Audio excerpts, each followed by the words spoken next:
what's your success metric? And this is something that I've kind of learned. There's always one metric that kind of determines the success or mediocrity. And, you know, for our TV show, what we determine right off the bat, you guys like content, I can give you guys content.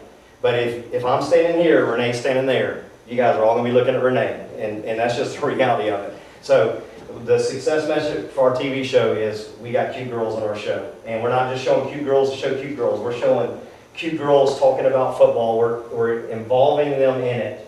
And so we know that's our metric. Now, for me, my success metric, if I'm going to have a good day today, it started last night about 10:30.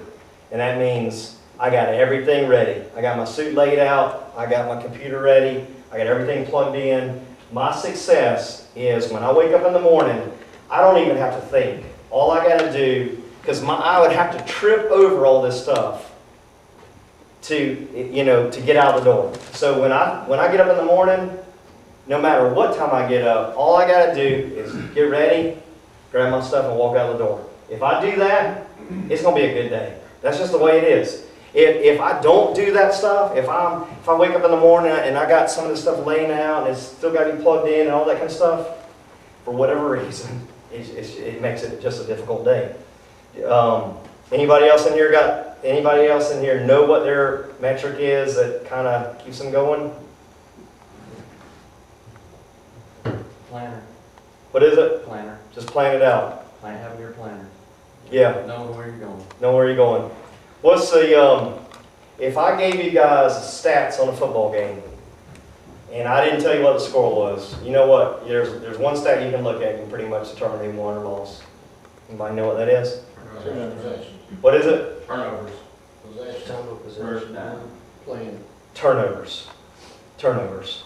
It's typically turnovers, takeaways. People, when you turn that ball over, if you look at the turnovers, and that's why South Carolina, that's why, with Garcia, 3-4, 2 interceptions, 2 fumbles, you can't win on that. 4 in the fourth quarter, you can't win on that. I mean, every year in, year out, SEC, you look at the top and bottom, you can compete with that, but you can't win. But turnovers, typically, that's a win. And, with the Gamecocks, it may just be me, but when Marcus Lattimore, when he was involved in the game, they beat Alabama, Florida, Clemson, Georgia, Tennessee. When he wasn't involved in the game, they lost to Auburn, Kentucky, Florida State. You got to get the ball. That's their success metric. If you shut him down, they're not going to win. If you get on the ball, everybody's got something.